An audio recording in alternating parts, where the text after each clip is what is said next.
Ho, to all of you. Mayor, I love it. And so, Tracy, would you take roll?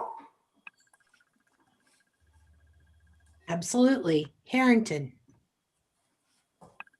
Here. Hoffman, Here. Pollock, Here. Smith, Wason. Here.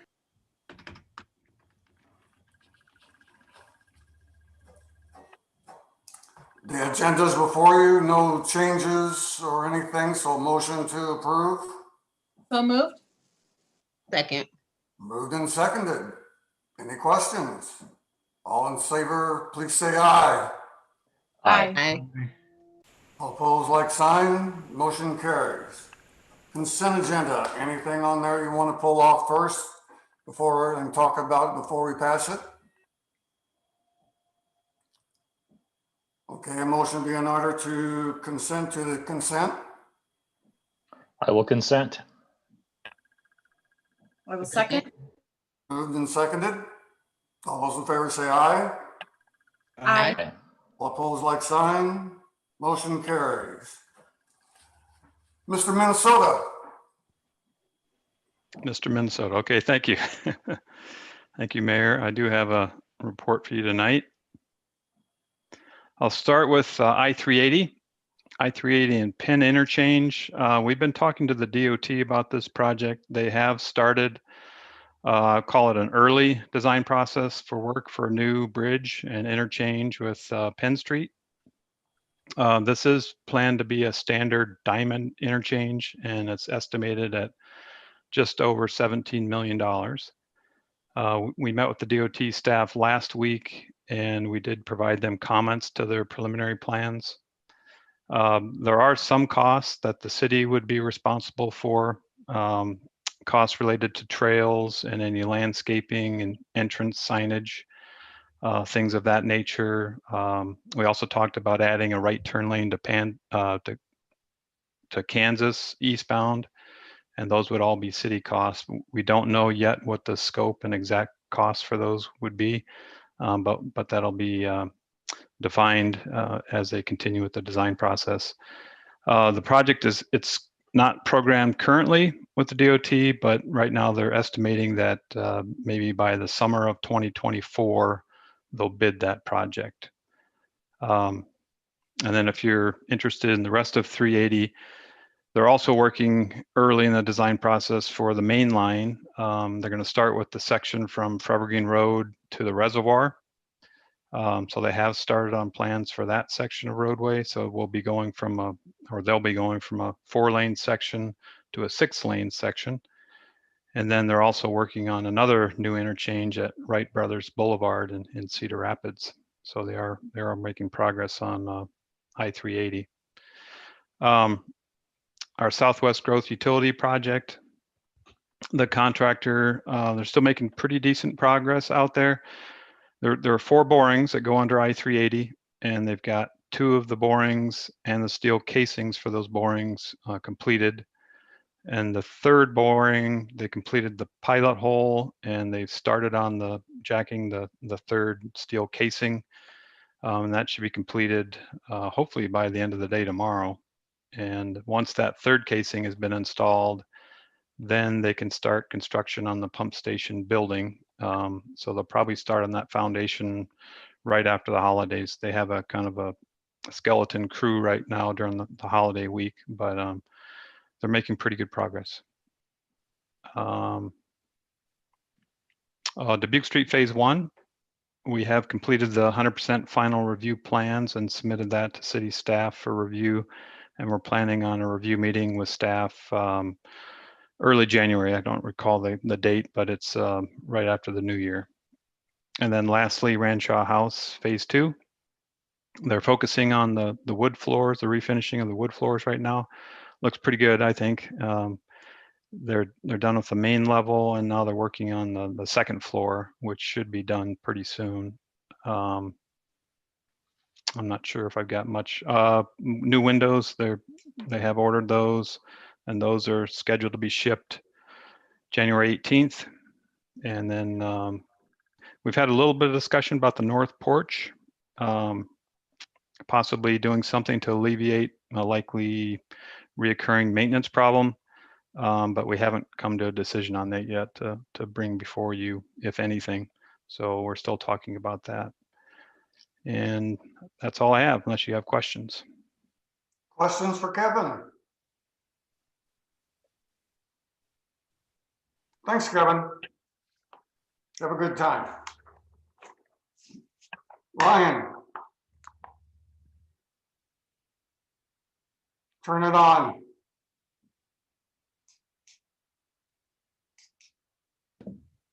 Thank you. My apologies. A real brief report this evening. We've spent a great deal of our time since the last meeting working on and prepping budget stuff, meeting with individual departments to talk through their requests. So we'll start inputting that data into the model and be prepared for our January meetings. We also, Nick and I guess, met with some folks from the equity group that is formed. That includes that we've been getting, messages from Kelly Civic. We've met with several others, including Eva Anderson, Paul Burnett, and Alicia Abrams, to talk a little bit more about what they see as goals. Expound a little bit more on the email that they sent, and so I'll have some additional information coming out for you about that, but wanted to just give you a heads up that we did meet with them and had a productive meeting. And the last thing I would note is that we are anticipating on January 4th going back to a regular staffing plan. Right now, we're all split into teams, keeping some folks working from home every other day. Our team's getting together yet tomorrow to talk about that, but I anticipate after the new year we'll go back to what is our original staff plan, and then after the new year we'll be evaluating other program, mainly at the community center. No decisions made on that yet, so more to come on that. That's what I have for you this evening, and would take any questions if there are any. Questions for Ryan? Okay. Mayor's report. We have nothing for you this evening. Auto aid agreements, chief plots. What are we doing and why? Yeah, thanks. I thought Ryan did a really nice job with the council agenda memo. Really explained, I think, fairly well what we're trying to accomplish here with regard to the goals of this. It really serves two purposes, both with Coralville and Tiffin, and that is to not only create an opportunity to get help quicker to the interstate, especially in light of what's ahead of us with construction and with the new flyover ramps and everything else down at the 8380 interchange. But secondly, and probably just as importantly, is the ability to get additional resources out on the interstate for not only equipment, personnel, but for blocking purposes. In today's world, we're having a much more difficult time with getting that second truck out the door. And so just getting that second truck on the interstate behind us, or if we can block for somebody else, that's going to be huge with regard to safety on the interstate. So bigger picture, this was a big group effort between Iowa City Fire, Tiffin Fire, Coralville Fire, the DOT, and North Liberty. And so we expanded it out a little bit beyond the 8380 interchange, just because of all of the construction and widening that's to come yet. And to be honest with you, we have an agreement with Swisher from the 4 mile marker up to the 10, and that works very, very well. So quite frankly, I suspect we'll keep these agreements, or we would like to promote these agreements well beyond the construction. Any questions for Brian? Chief, I don't want to draw this out, but how is dispatch working with the issues that we've had at that intersection, with knowing where the accident is, whose district it's in, and who's getting called? Is there a new system to be able to dispatch out there? That's a great question, and quite frankly, it's another reason why we're trying to put all of these things in place. I know Coralville and Tiffin, they're the ones that have the lion's share of that intersection down there. And there are quite oftentimes getting called to the interstate, quite oftentimes you never get good information as far as the location of the accident. And sometimes it's a hunt and find kind of thing, as you well know. And, with the ability to have multiple agencies coming from multiple directions, that will allow us to locate these things a lot faster. To get to your question about the dispatch center and the actual process moving forward, the game plan is to get the agreements in place and then sit down with the dispatch center and try to figure out a way that we can build the CAD around the response, and so that we're getting dispatched appropriately, because right now, quite frankly, they have trouble with that, and primarily because of bad information. And it's not the information from the dispatch center to you guys. It's from where the accident is, and someone can't appropriately mark whether they're going northbound or southbound and where they are out there. Okay. Yep, mile markers, people traveling through the area, they see something, they don't have any idea location or, waypoints. Yep, exactly. Any other questions for Brian? Okay, resolution number 2020-103. A resolution approving the automatic aid agreement, Interstate 380 between the city of Coralville and the city of North Liberty. Anyone wish to establish that resolution? So moved. Second. Moved and seconded. Final discussion or question? Tracy, please. Hoffman, Aye. Smith, Aye. Wason, Aye. Pollock, Aye. Harrington. Aye. Resolution passes 5 affirmative, none opposed. Next is item B, resolution number 2020-104. A resolution approving the automatic aid agreement, Interstate 380 between Tiffin Fire Association and the city of North Liberty. Anyone wish to establish that resolution, please? So moved. Second. Moved and seconded. Final discussion or questions? Tracy, please. Harrington, Aye. Wason, Aye. Pollock, Aye. Smith, Aye. Hoffman. Aye. Resolution passes 5 affirmative, none opposed. Ranshaw Way project, going back to you on this one, Ryan. So, I think I might take this one. all right, thanks, Yeah. Grant. Thank Okay. you.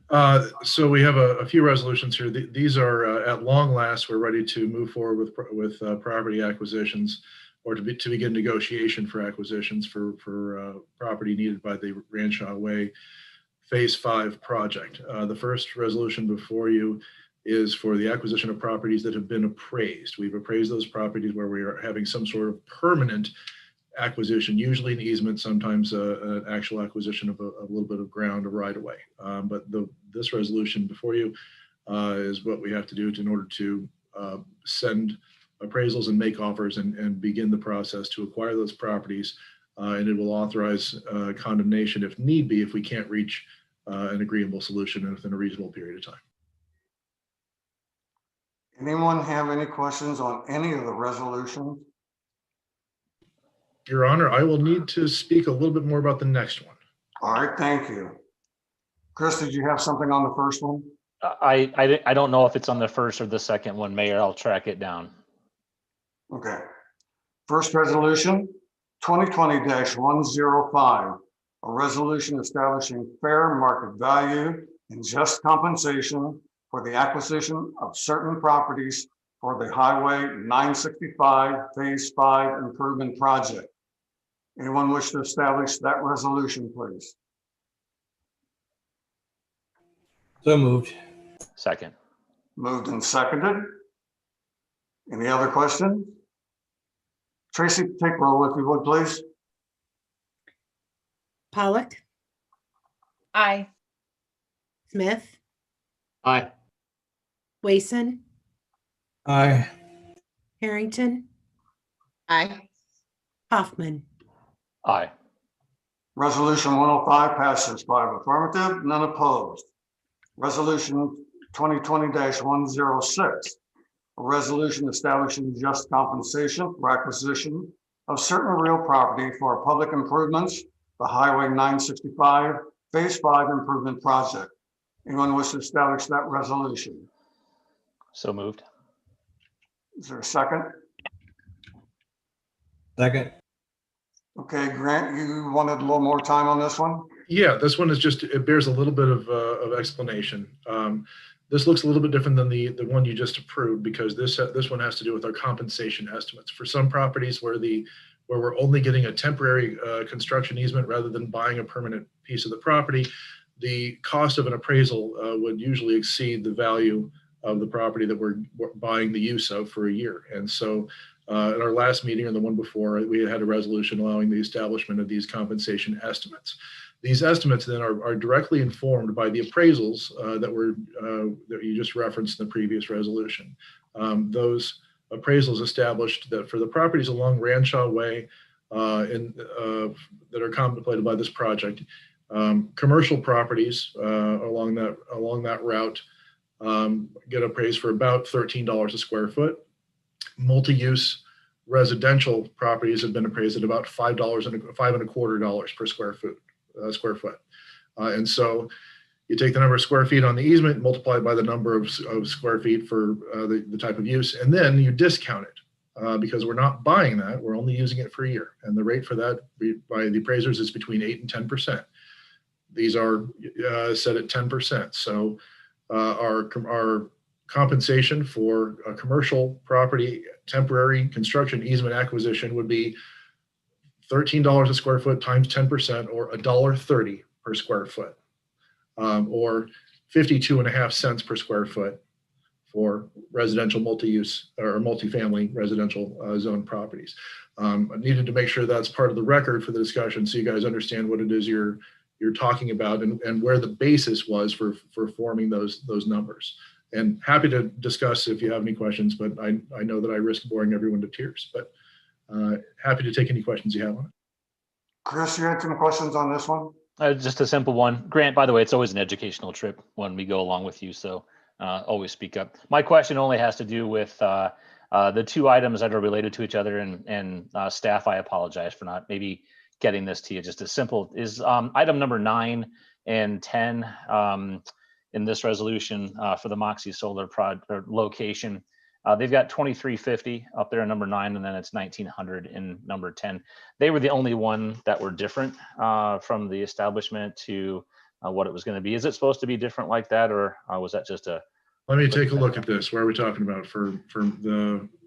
So, yeah. So in your list of the locations, number 10 starts off with the Moxie space there for established for 2350, and then item 10 says that it'll be compensation for $1,900. That's a great question. Okay, thank you. Give me 1 second to find the answer out on.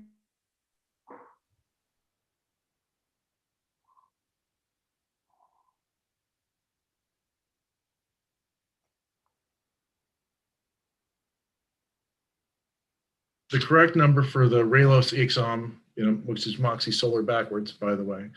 They have 1,799 square feet. They're zoned commercial, and so that would be $2,338 rounded up to 2350.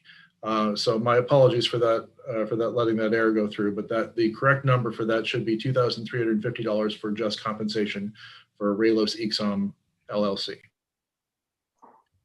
So if there is a motion to move forward, I would appreciate amending that number as described.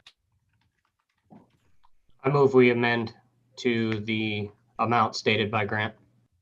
Is there a second? Second. Very good. All those in favor say aye. Aye. All opposed? Motion carries. Are we back to the main resolution now? We okay? We have Thank you for pointing resolution. that out, Counselor. We already have a motion second on the resolution with now the amended part. Any other questions? Tracy, take a roll. Harrington, Aye. Smith, Aye. Hoffman, Aye. Pollock, Aye. Wason. Aye. Resolution passes 5 affirmative, none opposed. Resolution C, resolution number 2020-107. Resolution approving the federal aid agreement for a surface transportation block grant program project between the Iowa Department of Transportation, the City of North Liberty, Iowa DOT agreement number 6-20-XSTBGU-026. Anyone wish to establish that resolution, please? So moved. Second. Moved and seconded. Questions or discussion on this one? Tracy, take roll, please, if you would. Hoffman, Aye. Wason, Aye. Harrington, Aye. Smith, Aye. Pollock. Aye. Resolution passes 5 affirmative, none opposed. Number 10, street name change. This will be a resolution number 2020-108. A resolution authorizing and approving the change of the street name of North Kansas Avenue to Heartland Way in the Saints Quarter Commercial Park, Part 1 in the city of North Liberty, Johnson County, Iowa. Anyone have any questions on that one? A motion to establish the resolution then? So moved. Second. Moved and seconded. Final discussion or questions? Tracy, please. Wason, Aye. Harrington, Aye. Pollock, Aye. Hoffman, Aye. Smith. Aye. Resolution passes 5 affirmative, none opposed. Item 11, parking resolution, resolution number 2020-109. A resolution approving parking control devices in the city of North Liberty, Iowa. Anyone have any questions on that one? For the public's information, somebody can please review where that's specifically at. Mr. Mayor, we send out notices to people. First, I polled them to say, does anybody have an objection? Overwhelmingly, we had most of the people say that they were in agreement to this. And this came from a citizen request. And then a second notification was sent to them, notifying them of the council hearing. We received a total of 7 letters in favor. There were 2 minor objections. They weren't strong objections. It was just like, we don't see a need for it. But city staff did meet internally, and we believe it's warranted for that north side. Okay, and the location, please. Sorry about that. This would be on the East Weston Drive between Front Street and Broadmoor.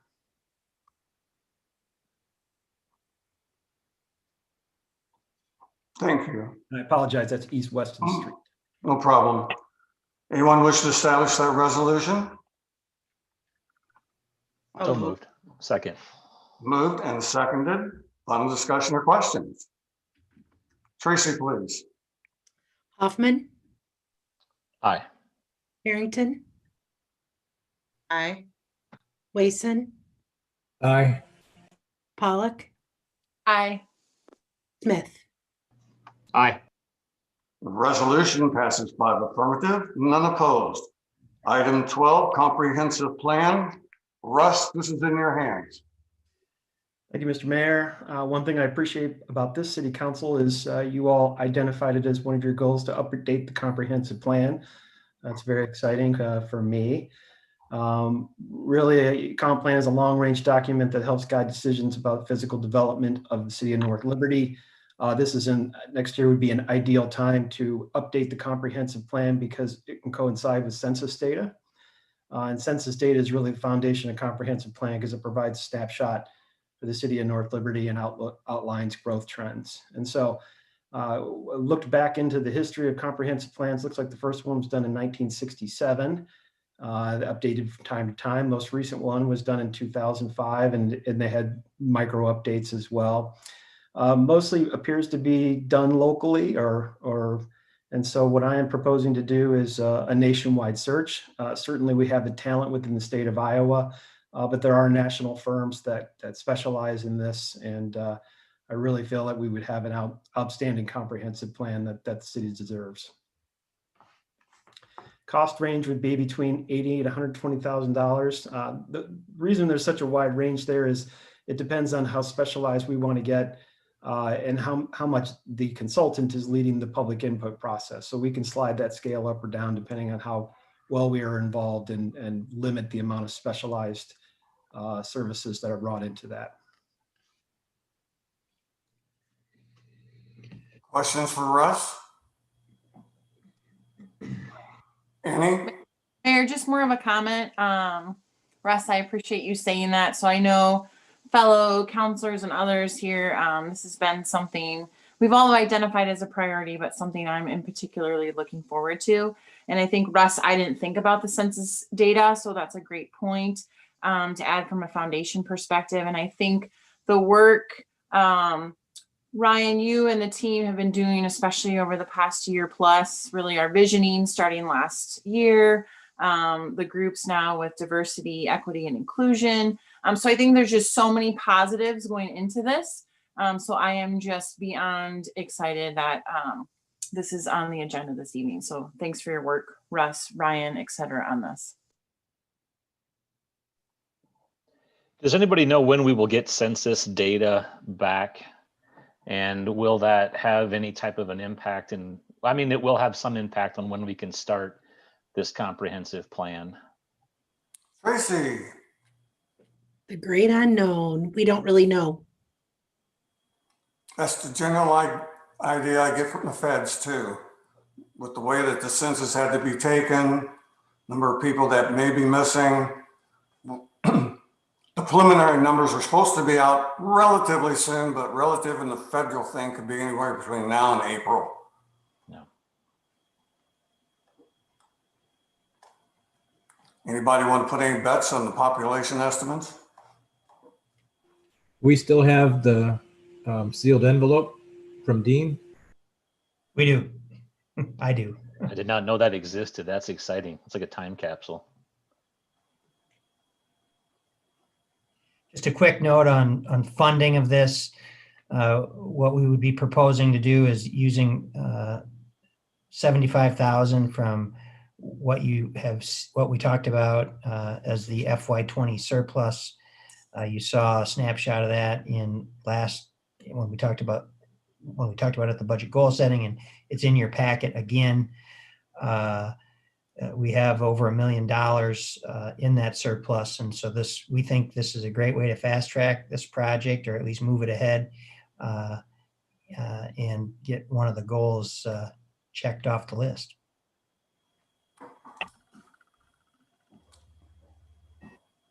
Thank you. Basically, what I would be asking from the council this evening is a motion to approve the search by RFP for a person to do the job, and really a pre-authorization that we will take those 2019-20 extra funds, and was it 2019, 18-19 or 19-20? 1920. Thank you. And allocate that initially for this so we can get it down the road. So anyone who wishes to establish that motion, I would be very grateful. I would love to establish that motion, Mayor. Thank you. Is there a second? Second. Thank you, Mr. Smith. Any other final questions? Mayor, I guess will this come back to council for final approval on a final budget number? The 75 would just get it started, I assume, Ryan? Yeah, what we're hoping to do is we'll have the 75, and then we would include 25 in the FY22 budget in the planning department. Ultimately, the city council will have the final say, because we'll bring back a proposal from the consultant seeking your approval. Thank you. But this gets us down the road. Good question. Okay, ready to vote? Tracy, take roll on this one. Harrington, Aye. Pollock, Aye. Hoffman, Aye. Wason, Aye. Smith, Aye. Motion passes 5 affirmative, none opposed. Thank you very much, council. Civic campus discussion. Ryan, you need to kick this one off if you would. Sure. This has been a topic that has been on our radar. Well, I know since Chris has been on, so along quite a number of years. Chris and Terry and Brian, probably. And we've had a number of conversations about this process at this level over the years. Most recently, earlier this year, when we looked at comparing constructing a new facility versus purchasing and rehabbing the facility we're in. And that study's back in your packet this week.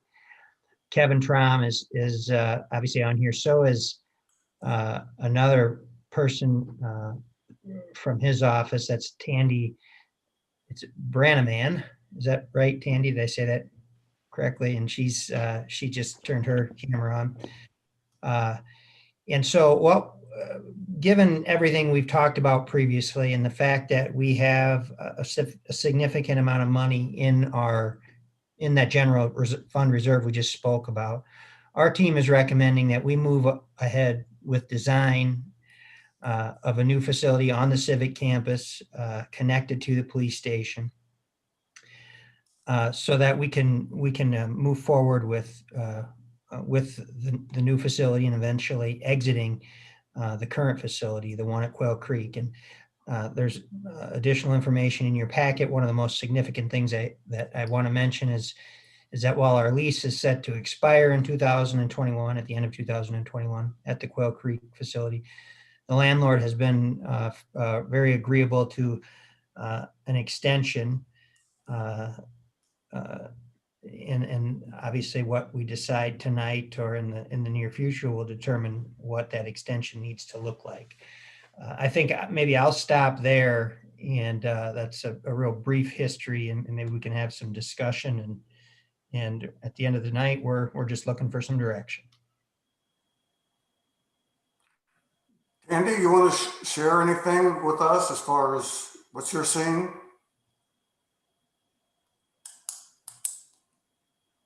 Do you have any comments, Tandy? Sorry, I was looking for my mute.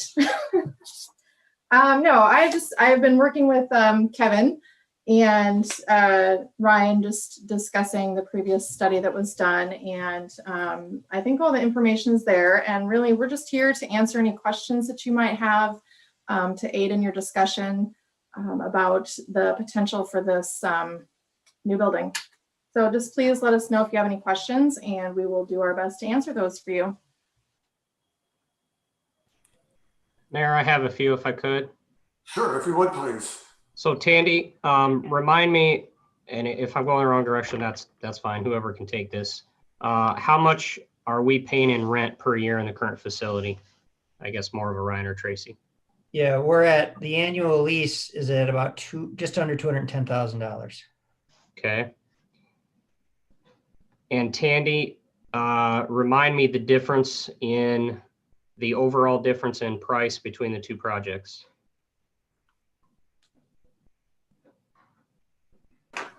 It's really actually pretty close. And Kevin, I don't know if you have that closer at hand than I do.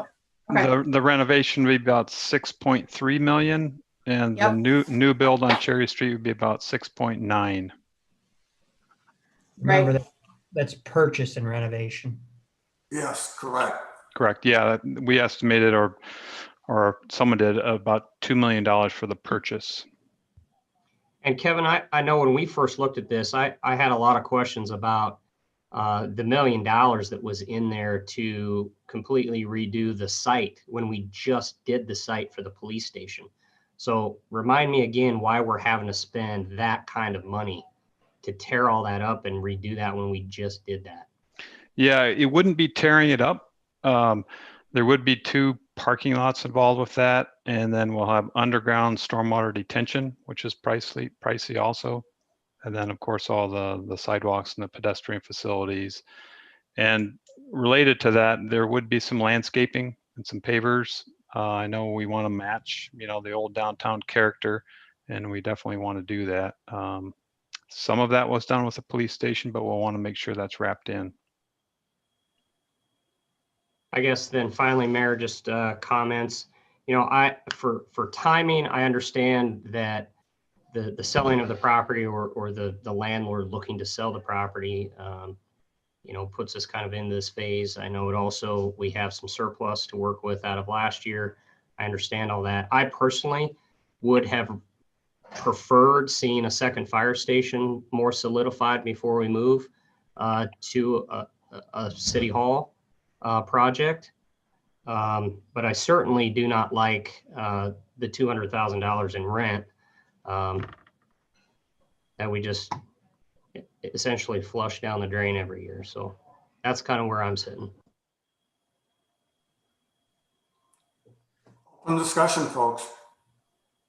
So I don't know if anybody else remembered the original City Hall where the fire station is now, and then the secondary City Hall, and then the third City Hall since I've been here. So we've kind of upgraded it every year. The building we're at now was really never designed to be a City Hall.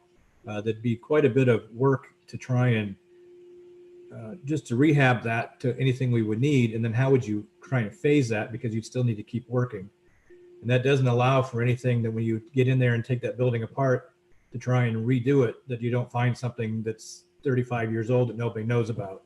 I much prefer starting out new so we know what we're getting and getting it in a more central location with the rest of the city services. And I'm really in favor of getting this moving, because it keeps, we talked about it for quite a while, and it's taken this far before we even thought about really spending a lot more money on it. We do have the original kind of design where we had the police department and the city hall together, so we have something to at least start off with. But I would really much prefer using some of the surplus money and get going on the design so that we can get going on this. We're still going to have at least probably 2 years in the current location, and that's money that we're not going to recoup, and we don't know that we could actually buy that building for whatever we thought. And if it went for more, it's going to be a problem. And it also would be helpful for if we keep moving on things that for the landlord, basically he knows what he can do with this stuff, and they've been pretty good about working with the city on that, which we appreciate stuff. But I'd rather get moving as soon as we can into a new facility along Cherry Street. I too would be in favor of moving forward with a new campus. To me, it makes sense to have things centrally located, and like Brian pointed out, the progression of moving up and investing all that money into renovations instead of just putting it into a new facility when we have the opportunity to look at doing that now. There was already a plan previously, and it continues to get pushed back. It also makes sense with everything that's currently changing to have those upgrades and new facility on hand. So maybe down the line, we won't have to put so much work into renewing the facility. So I don't like paying the sound of paying so much in rent right now either. And I too appreciate the landlord for being flexible with us right now and working with us. But I mean, looking at it for the long haul, I think it would be wise to move now into a permanent home and just have it continue to work on where the police station is currently at. And that would be my take on it. Annie? Thanks, Mayor. I think in these discussions previously, so I've not been involved as long as, Chris and Brian and yourself, Mayor, haven't necessarily always been in favor of spending the money for a new facility. But I think it was really helpful when we've discussed this previously. And again, this time when you can see the numbers side by side, what the purchase and renovation is versus brand new, and we can design it the way we want and it's new. definitely in favor of the new. Makes sense for, I won't echo what Brent, Rakisha, and Brian have said so far, but in favor of the new campus. Chris? Yeah, I'll just put a big old historical, try not to be too long-winded bow on this conversation because some of this stuff predates Brian and Terry and I on there. You know, the city put together a facilities plan, I think back in about 2007 or so, and every single building that has been moved and or constructed over the last 13 years now has been a result of that. And the police station was almost the last facility that needed to be moved. It was the most dire one. But everything that happened from the library expansion to the police department moving out of the fire building, the fire station being able to be made into a more modern fire station as best they could. And then the city hall just quietly moved over into a rented space. So this location and this land that was purchased where the police station is now, and how we were able to purchase the land between there and all the way up to Reds, you know, that took a while. That took some patience, and it took some perseverance on the behalf of our staff and, quite honestly, some of our residents and other owners of property here in the city. So for me, it's just really awesome to be able to see something that has been in the mind of, you know, people in North Liberty for more than 15 years now to almost be completed. And that's pretty incredible. But it also has been a lot of patience. We've had to make this choice along a lot of years just to not spend this money. And I think while I might have wanted to have spent it earlier, I think you know, just there was a lot of reason not to spend this money. And now we are to a point where the money to stay versus the money to build new is nearly the same. So I'm just incredibly excited that this is going to be able to be wrapped up.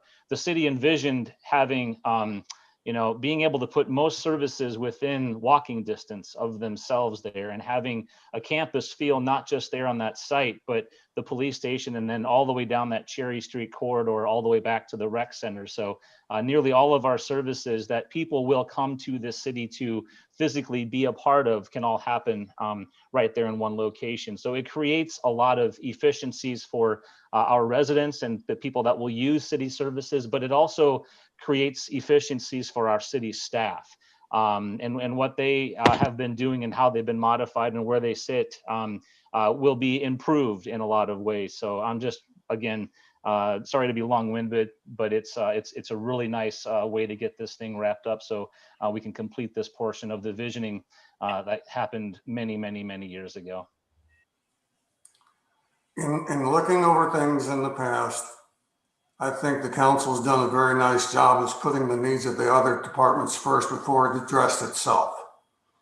I think we're probably at the stage where we're finally getting to the point where we can point to every other department and have taken care of their basic needs, and we can start looking at ourselves for once. So, you know, I think the time may be right. We're looking at 2 years out. And the thing is, we're looking at $6 million+ that will have to be bonded for. Keep that in mind. You know, that's, if we start and pull the trigger tonight, that's the road we're going to be walking down. So if there's not any other comments to be made,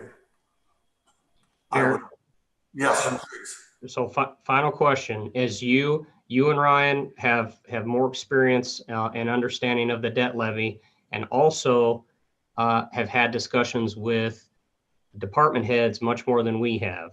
So as you look down that 10-year track with the needs that you foresee coming, like a second fire station and others, what is this project going to do? Is it going to push those things back? Is it going to put us in a position where the debt levy gets a little higher than you like as a mayor and we need to pull the reins back a little bit? What is this going to do for the overall picture of other projects that are coming? Well, first off, I have to ask Ryan about potential projects that we're not looking at or seeing yet, besides 965 And the second fire station has been on our list. So that we're looking at, but that's not going to cost no $6 million either. I hope not. And there's a possibility that we can draw county money, because I know emergency management would love to go in with us as far as building and doing some things out there and concurrently with us. That's the brief answer right now. But Ryan, can you think of anything else on the horizon that may creep up on us? Well, I would just note that our 5-year CIP and then projected debt schedule and debt levy is updated every year. And right now it includes the projects you just mentioned, as well as the final phase of 965. And that'll be a nice big project. You talk about projects coming together. I remember when I first got here, we were just finalizing the master plan for 965. And so that'll be nice to get that liability off the CIP. But my point is it's all in there now and projected, and you can kind of see the levy go up and down a bit. And the real challenge with predicting it is we don't know what our tax base is going to do every year. We have a pretty conservative projection in there right now, so that so hopefully you're seeing the worst case scenario. And we'll have that updated again here in January for our discussion, so you can get a better idea of how that will look. Now, I don't have the specific numbers in front of me, Brent, so I'm not getting real specific there, but I think those are all things we've taken into consideration and factor in as we've talked about this and have made decisions in the past. Yeah, and looking at the schedules in the past, they've been pretty clean as far as coming across the way that they did. And it has always looked like in 23, we're going to be dropping some payments to where we can counterbalance some things that may come up. So timing wise, there will not be a bad time. I would just finality say that, I have seen wonderful financial planning and management out of this staff. So I don't raise that question to question the financial management of staff in any way whatsoever. I just want, as a counselor and a newer one, to understand the bigger picture of what's coming. And I appreciate that conversation. Thank you. Oh, you bet. And if I could just add one more comment here, Mayor, I think the matter of efficiencies that I was referring to had as much to do with the budget over the last 5 years, especially, as it did with physically where people were, Brent. So I think we wanted to make, we've had this on the radar for a while, but from an efficiency standpoint, it was a lot to do with the budget and how that would impact the debt levy. So we've been fortunate here over the last number of years. You've seen these, been a part of a couple of these, being able to restructure debt, for example, get them at a lower interest rate. And as the mayor just said, we will have some of these items falling off of the table here. So the impact on the debt levy, it won't be as impactful now, if at all, compared to what it might have even looked 3 years ago. So we've been waiting in that way from an efficiency standpoint. Any other questions or comments?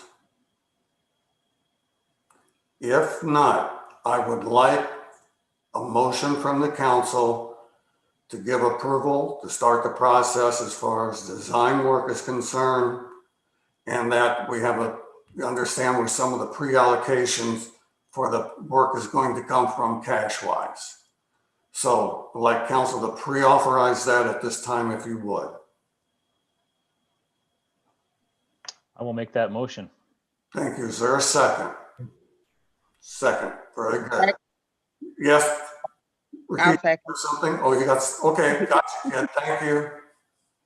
Well, that takes care of 4 votes, so we need only one more. So anyway, all those take roll call, if you would, please. I will. Hoffman, Aye. Harrington, Aye. Wason, Aye. Pollock, Aye. Smith. Aye. Motion carries 5 for, none against. Thank you very much for letting this project start to go down the road in a very constructive manner now, I believe. Okay, old business. New business? Brian, how are things at the hospital? My division is pretty busy, but otherwise it's a little quieter than it was right before Thanksgiving, which we were very thankful for. Oh, I bet so. Have you been able to get a shot yet, or are you still waiting? Tomorrow. Tomorrow? Okay, good. That's good to hear. Anything else from anybody? Have a great holiday season. Celebrate like crazy that 2020 is going out the window, and we can look forward to something positive in the future. With that, we are adjourned. Thank you so much. Thank you.